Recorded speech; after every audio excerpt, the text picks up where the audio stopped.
Jail থেকে মুক্তির পর প্রথম বেহালায় দেখা গেল প্রাক্তন মন্ত্রী পার্থ চট্টোপাধ্যায়কে। আসন্ন বিধানসভা ভোটের আগে নিজের বিধানসভা কেন্দ্র পরিদর্শনে যান তিনি। স্থানীয় সূত্রে জানা গিয়েছে, এলাকায় ঘুরে তৃণমূলের কর্মী সমর্থকদের সঙ্গে কথা বলেন এবং বিভিন্ন ওয়ার্ডের পরিস্থিতি খতিয়ে দেখেন। পার্থ চট্টোপাধ্যায়ের এই সক্রিয়তা রাজনৈতিক মহলে নতুন জল্পনা উস্কে দিচ্ছে।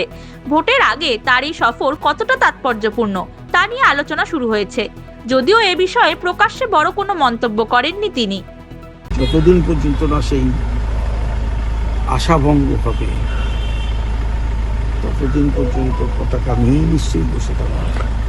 একেবারে শেষ প্রশ্ন, আপনি সেই একই কথা আনুগত্য দলের পাশে আছেন, দল কি আপনার পাশে আছে? কে থাকলো না বড় কথা না, আমি তো আছি। এই যে এত সংখ্যক মানুষ আমাদের ভোট দেয়, তারা কি সবই দলের সদস্য হয়? কিন্তু তারা দলের পতাকাকে বিশ্বাস করে বলেই তো ভোট দেয়। আমি বেহালার মানুষ হিসেবে যাব, যে বেহালার মানুষ আমাকে পরিষদীয় রাজনীতিতে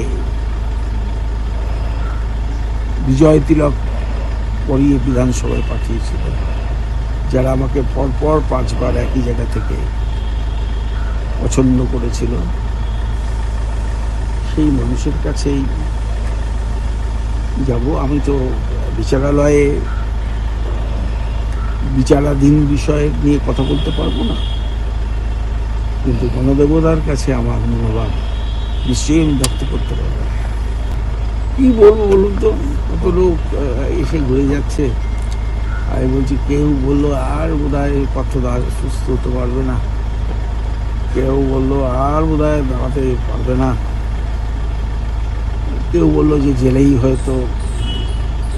আমি সে একটা স্লোগান দিয়ে শুনতাম বেহালায়, গঙ্গাসাগর বারবার বিদ্যাসাগর একবার। এখানে বোধহয় কেউ ভাবছিল যে জেল থেকে জীবন্ত পার্থ নাম আসতে পারে। মানুষের ভালোবাসা, বিশেষ করে আপামর বাংলা মানুষের ভালোবাসা আমাকে সুস্থ করে তুলেছে। আমি এখন তাদের প্রতি দায়বদ্ধ, যারা আমার এখনো পর্যন্ত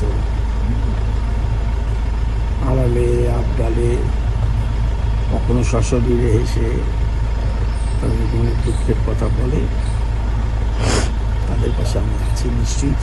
bureau report, Hindustan news point.